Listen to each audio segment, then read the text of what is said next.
I'm Bob Evermore. I moved here from Oregon at the end of October last year. I went on the Panama Relocation Tour's final tour before Panama shut down in 2020, and really liked what I saw. I had been researching places to retire, including Portugal and southern Spain, and Panama, of course, was on that list. So when I got here, I got to see a lot of things in person, thanks to Jackie and the tour, and I really liked what I saw. And it was during the tour that I made the decision that I would move to Panama. I had been on the tour, like I said, and then the country shut down, and I was reluctant to get on a plane to go back when so much was unknown about how COVID was going to develop. I was concerned about getting on an airplane and going through 3 major airports with people who were potentially carriers of COVID. So I made the decision to stay here, thinking that I'd be here an extra couple of weeks, and 2 weeks turned into 4.5 months.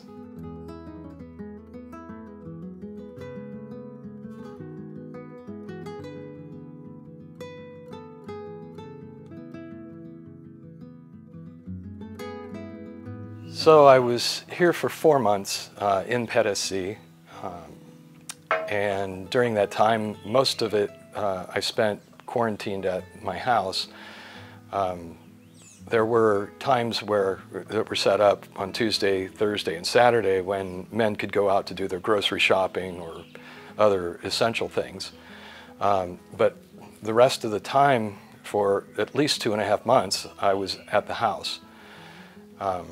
Which was okay because it was a fairly large house. It had a nice back covered patio and big yard, so I didn't feel like I was caged up too much. I couldn't go to the beach, which is like one of the things that you want to do when you're living at the beach, but as things opened up, I was able to travel a little bit more and see more of the beaches. I went to the ones in close proximity to Pedasi, and then gradually traveled a little bit further to see some of the others in the Azuero Peninsula, which are beautiful beaches, by the way. They're some of the most beautiful beaches I've seen anywhere, particularly Los Destiladeros.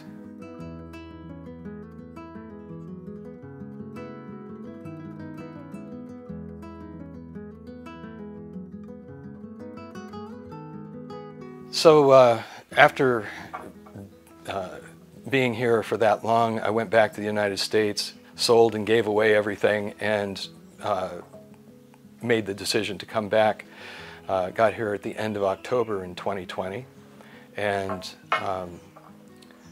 was living in Pedasi, and had to go to the city to have my car worked on. It was supposed to take a day, it took a week. And while I was there, I decided that I would stop on my way back to Pedasi in Coronado, because it was another city that was on my list of potential places to live. And quite frankly, up to that point, the only place I'd really seen was the Azuero Peninsula and Pedasi, outside of the quick stops that we made with the tour.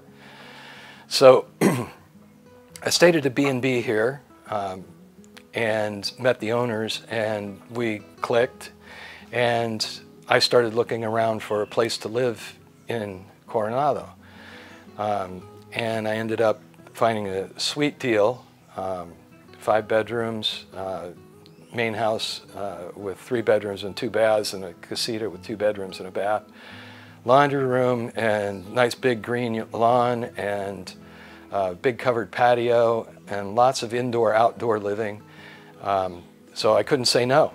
So I packed up all my things from Pedasi and I moved to Coronado. And now I've been here since the middle of March, so 2.5 months. And I've made lots of new acquaintances, new friends, checked out most of the restaurants in the area. But there's still a lot to discover. I've been to El Valle de Anton, I've been to Altos de Maria, been to Peepus Beach Restaurant at Farallon.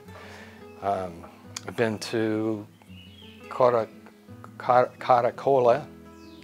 which is down near Chame Point, or Punta Chame.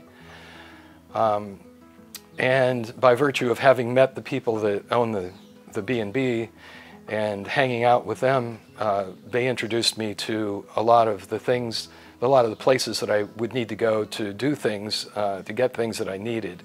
Food. I did some work here at this rental house to dress it up a little bit, make it more comfortable for me. Bought some furniture, washer and dryer, and installed a water heater. So also had the floors cleaned because they had a lot of detritus.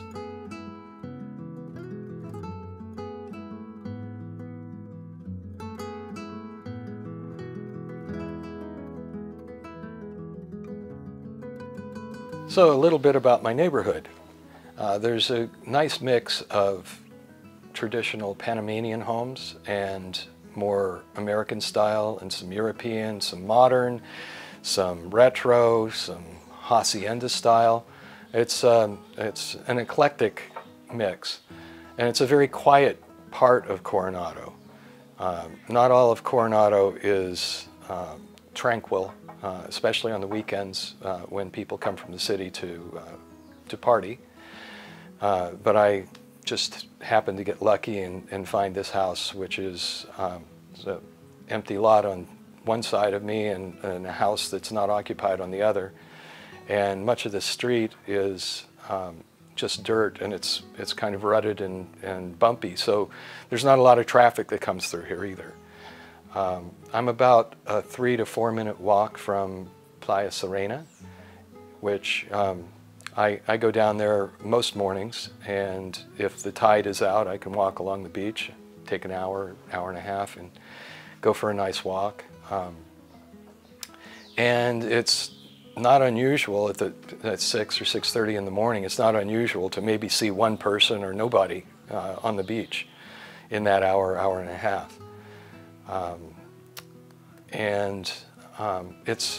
It's a really nice, safe neighborhood. Not a lot of people come into this part of the city or the town unless they own a home here, and many of these homes are second homes. People come here or they rent them on the weekends.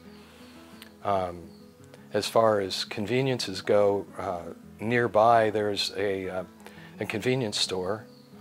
It's about a 10 or 15 minute walk, much faster by car, but it's got a wide variety of things, necessities that you might need. They have a really nice wine selection, and across the street is Picasso Restaurant, which is very popular with the expat community.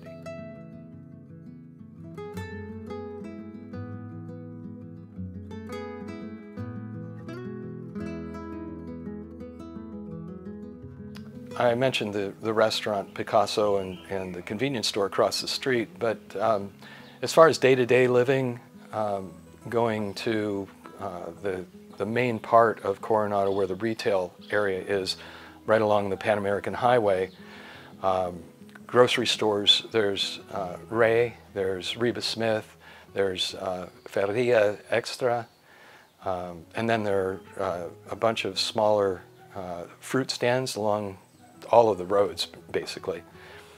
And I buy a lot of my fresh produce at those little stands. But at the grocery stores, you can get everything you could possibly want, unless it's some really high-end, unusual thing. And then you can go to Panama City for that, which from here takes about an hour and a half to get to the main area of the city, where you can find anything you want. It's a major metropolitan city. There's no question that it rivals any metropolitan city in the world. I've probably gone, on average, I go there every couple of weeks because I use a freight forwarder that delivers to Panama City. And so I go there and I pick things up as they accumulate every couple of weeks. And while I'm there, I'll go to a restaurant, I'll go to a park, I'll go to Costco Viejo, and all of those metropolitan activities are just about an hour and a half away. So not hard to get to, not far, and really breaks up the experience of living in Coronado, where it's so tranquil and quiet.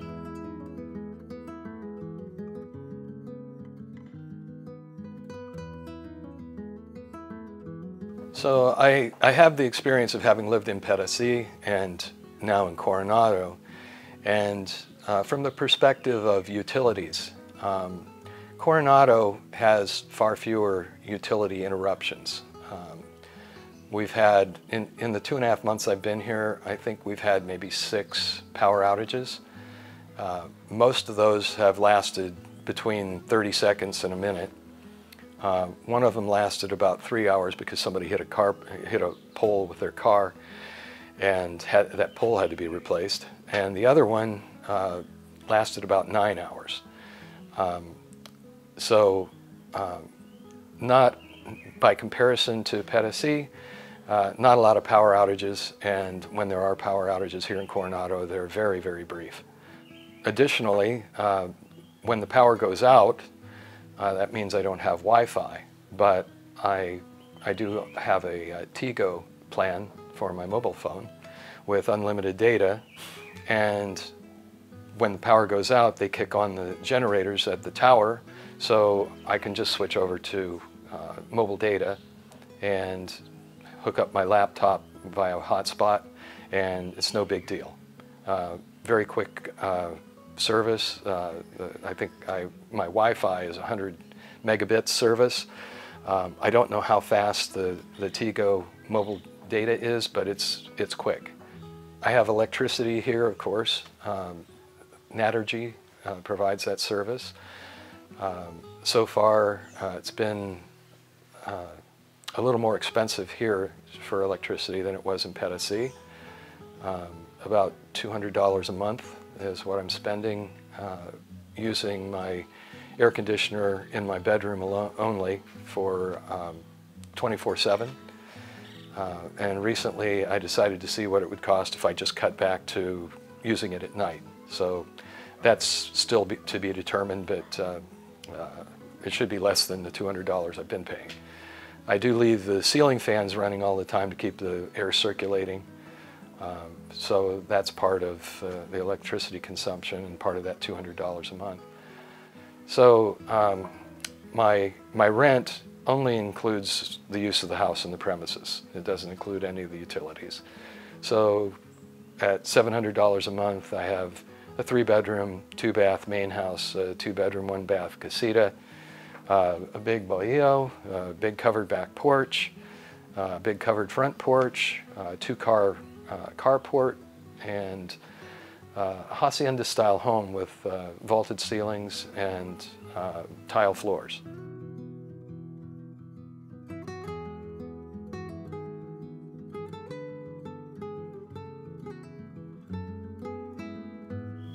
Some people have asked me what I'm doing about health insurance, and I'm retired, but I haven't gotten to the point where I'm obligated to make a decision about Medicare.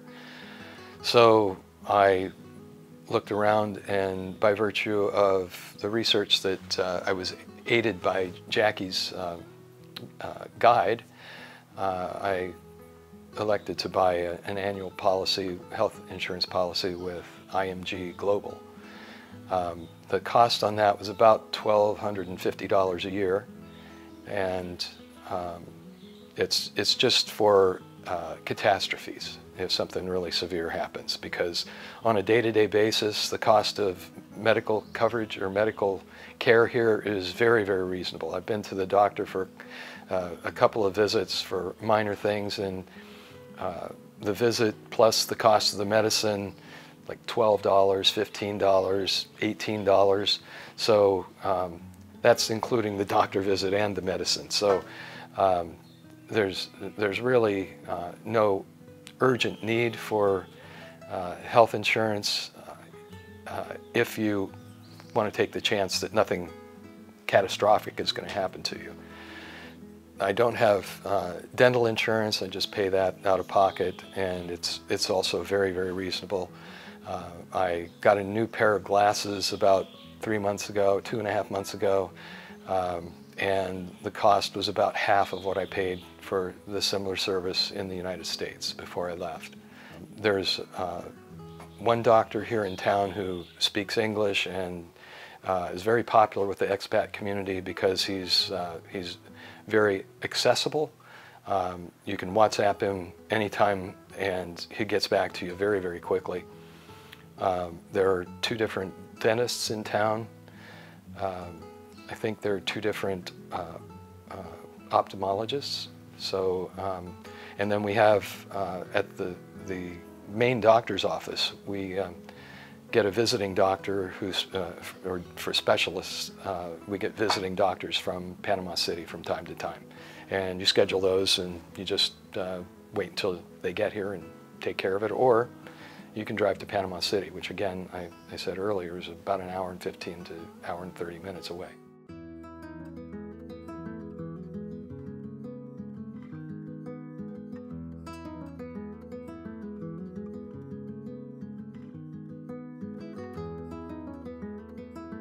So I came to Panama not knowing a lot of Spanish. I had been exposed to it in the past. I took classes in high school.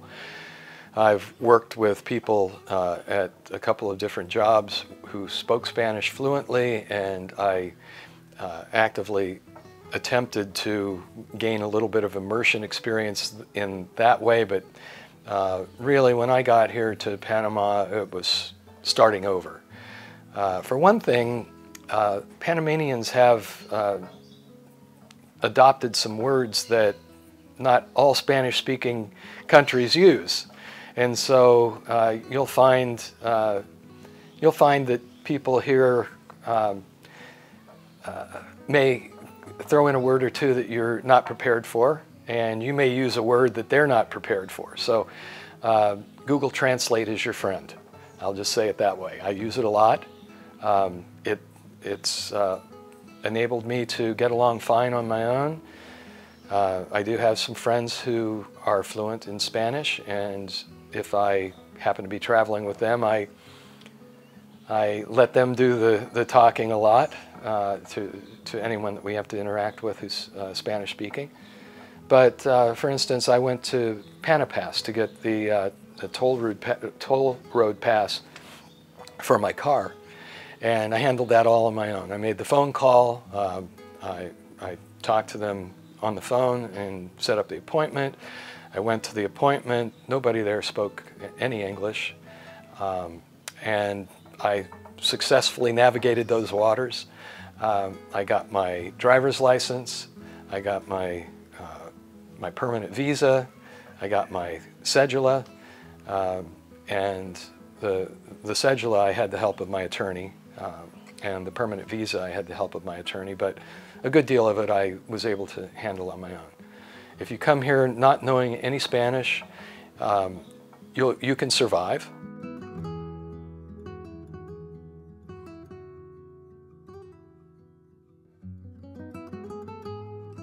Well, there are a lot of considerations when you decide to move from one country to another. And in my case, I decided permanently to move to Panama. The first major decision was, do I keep everything and ship it, or do I get rid of everything? And so my decision was I got rid of almost everything and shipped very little. And once I got here, I found out that I brought a lot of things that I didn't need to bring, and there were very few things that I didn't bring that I would have liked to have, but they were easily replaceable when I got here. There are so many different places in Panama that the living experience is so different from one to another. In fact, from one beach community to another, it's night and day. There are some beaches near the city that on the weekends they're really crowded.